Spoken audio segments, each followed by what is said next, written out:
Let's talk about transmuting sexual energy. The process of transmuting sexual energy into spirit. It's an area of interest, certainly, in men who are practicing semen retention and sexual cultivation practices.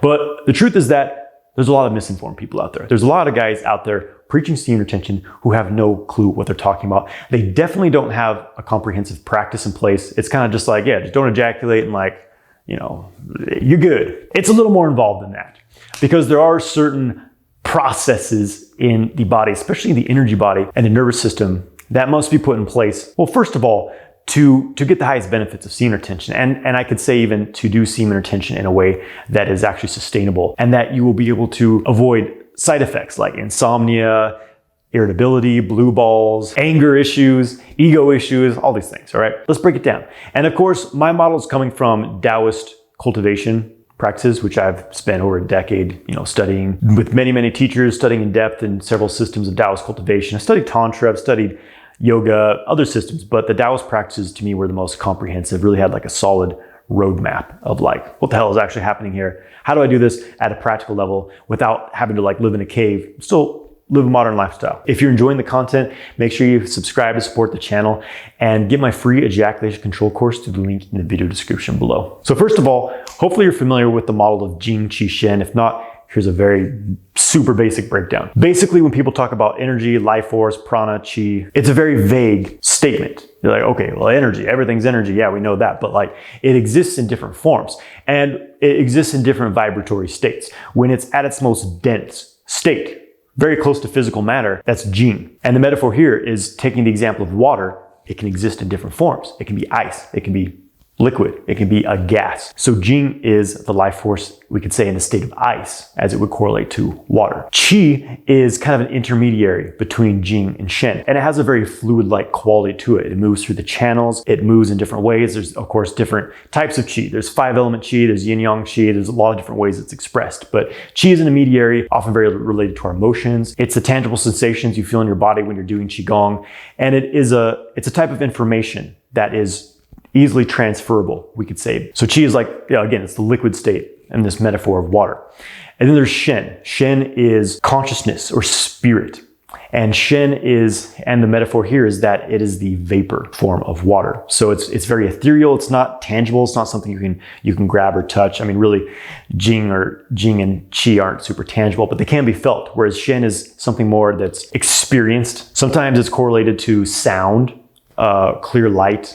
There's all words that are put in textbooks, and like really it takes a practice to experience these things directly. So it's hard to put these things into words, and the only way you're ever going to be certain about anything is if you practice and feel it yourself. Otherwise you're just fumbling in the dark like everyone else is. Like, yeah, people get really like, hooked on these like concepts. Like, people love theoretical information and they love to feel smart because they know all this like fancy terminology. But if you don't have a practice where you're experiencing directly, it doesn't mean jack shit. Obviously I'm biased in this because I've met a lot of people who talked great talk, but they didn't have shit for a cultivation practice. So, So side note aside, we have Jing, Qi, Shen, these different forms of energy. So the thing here is that the life force is always changing. It is transforming. It's existing between different states in the body.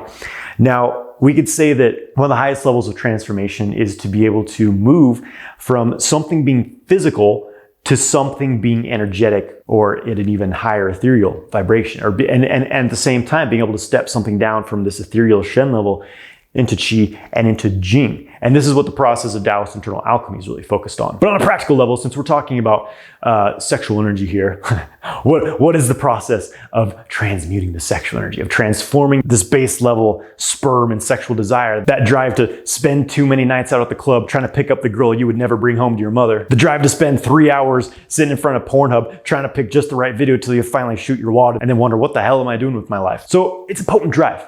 But as you may or may not have heard me say before, that quality it's a pressure, it is a drive, it's a motivator. It's an extremely powerful motivator, extremely powerful drive. A lot of people are completely consumed by this sex drive, but not really in a disciplined way, just in the easiest way to get gratification, to essentially actually release this charge. Because for most people, sexual arousal is an experience of discomfort. It's an itch that must be scratched immediately. But with each ejaculation, you're losing your gene. You're losing supply of physical essence. It's okay if it's every now and then, because you're meant to have a good storehouse of gene. So like one ejaculation is like, okay, you've got money in your bank account, spend $10 here and there, not a big deal. But what happens, because in the modern world, we're so overstimulated by tube porn, just having video after video you could click on, men are skeet shooting their life force like there's no tomorrow. And by the time they're 40, they're balding, they have erectile dysfunction, they have lower back pain, weak legs, low testosterone, high estrogen, absolutely no ambition to do anything that requires more than, the click of a button or popping a pill. It's really weakening people.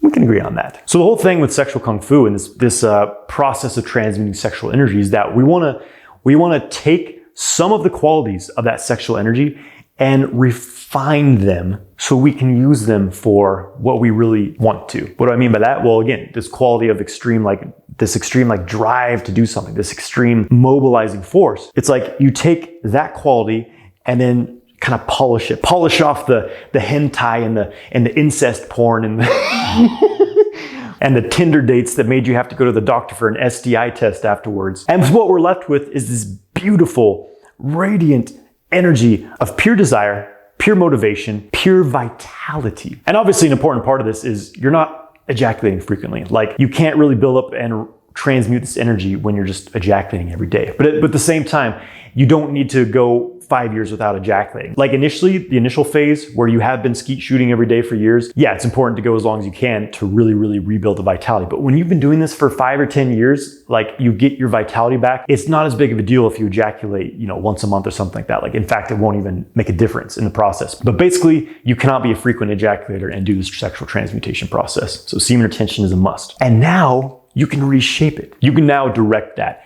into what part of your life you want to be amplified, essentially, because that's another quality. It's an amplifier. It builds and builds and builds and builds things. The reproductive quality. So use it to reproduce yourself. Use it to reproduce what you want in your life. For example, it's going to make you more creative. It's going to help you be better at solving problems. You're going to get better ideas. You're going to be more physically vital, have more energy for workouts, have more energy for spending time with your family, have more energy for building your business, composing music, whatever it is you do. You have this drive to do it.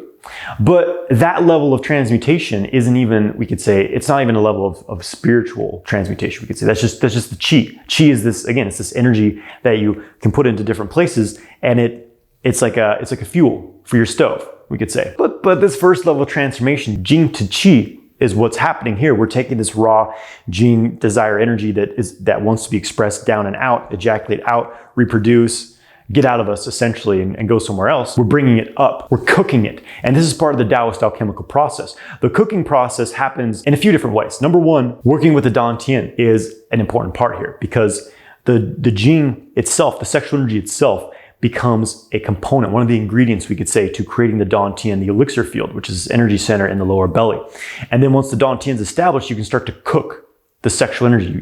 You put some heat, put some fire under there, put some water, and you got a nice little stove that cooks your sexual energy. It bubbles, you feel this effervescent quality, and it rises through the channel system. Now, from my experience, working with the microcosmic orbit is also a way to transmute the sexual energy into chi, because as it moves to the orbit, it changes form. It's now moving, it's lighter. And a big misconception here is that like you're actually moving semen in your body. Like there's some like secret valve that connects your balls to your spine, and there's actually like sperm going up your spine.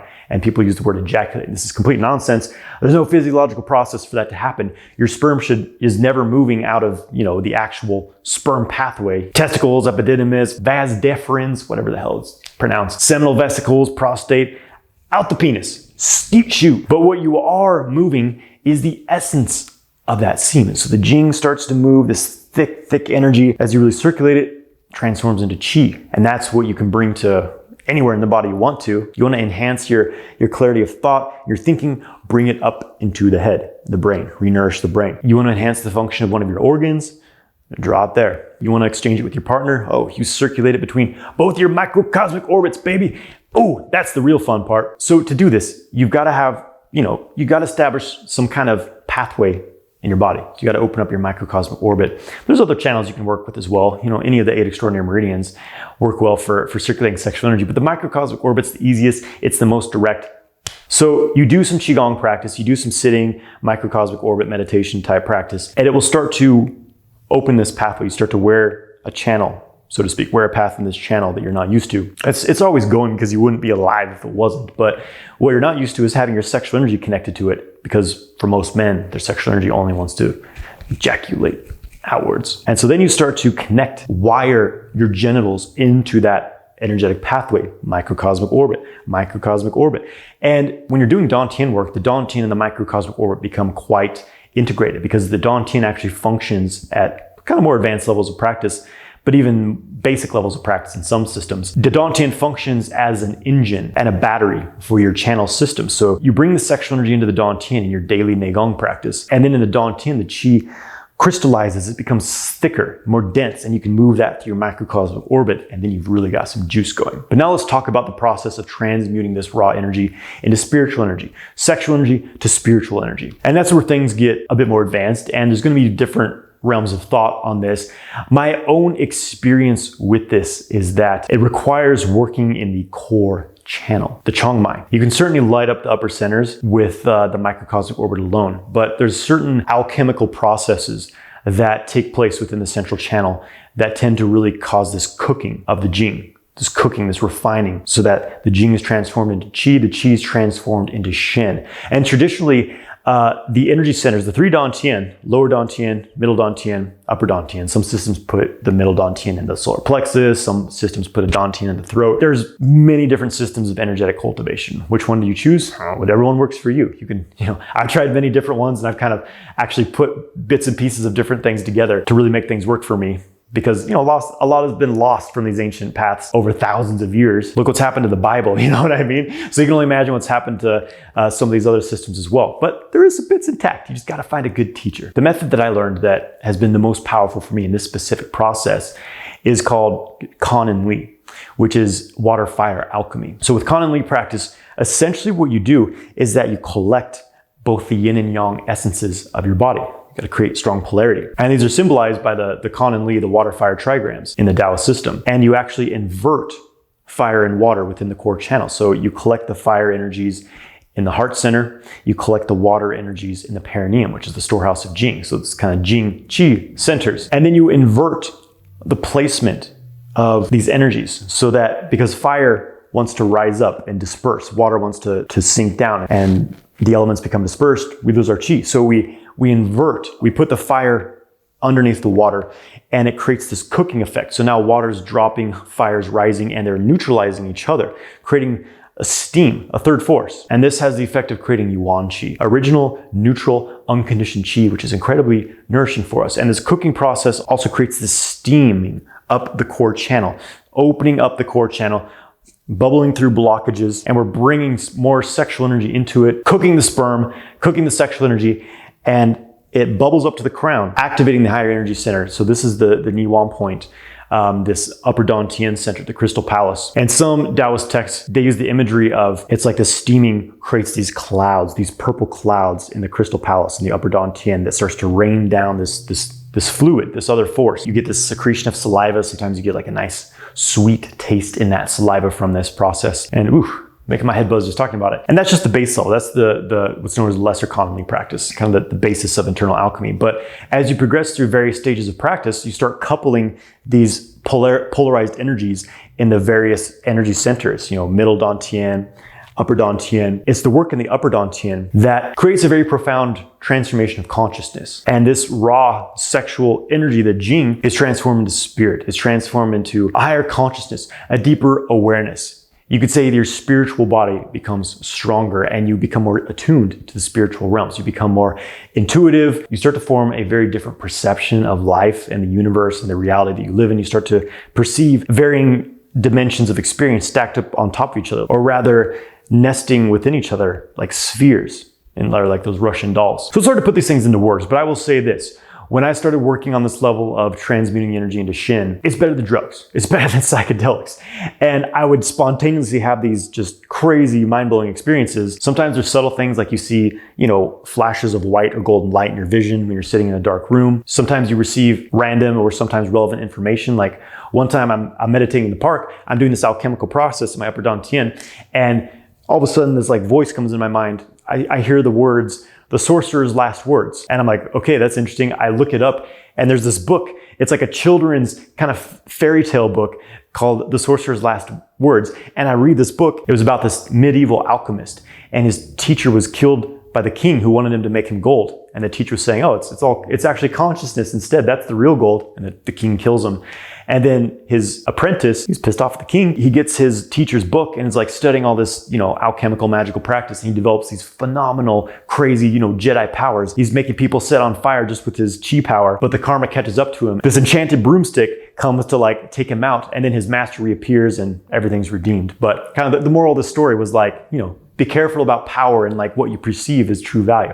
But it was just interesting. Like I'm doing this meditation. I had no comprehension of this book. And these words just came into my mind. And, I learned something from this book. So it's just like, I've had all kinds of other experiences like this, just to give an example. And I've also had experiences sometime where I'm doing this transmutation process where all of a sudden I feel like I've taken a couple hits of LSD, and I tried LSD. I was young and crazy once and this was better. It was cleaner and equally intense. So that is what it truly means to transmute your sexual energy into spirit, is that you literally become multidimensional and you start to develop this multidimensional consciousness and, experiences that transcend the physical reality we've been born into. But it's a far cry from a lot of what, is often explained as transmuting sexual energy into spirit, which is simply, it's the first transformation. It's Jing to Qi, which is cool. It's great. You can do a lot with that. But like, if you want to go to the higher levels, like you got to go all the way, baby. Okay. So hopefully that was, an interesting overview, hopefully not too vague. I mean, I can't teach you, what takes years and years of training in one video, but I can kind of maybe give a grand overview that has you interested in more. So if you find this interesting, if you'd like to learn more about this kind of alchemical work, because it's something I've been practicing for years. It's just, most people don't make it that far within the Neigong and Qigong training to these levels of practice. But if you are interested in it, let me know. I'd be happy to share more information about this process and path. Hope you enjoyed the video. Make sure you hit the like button, and wishing you the best on your journey, my friend.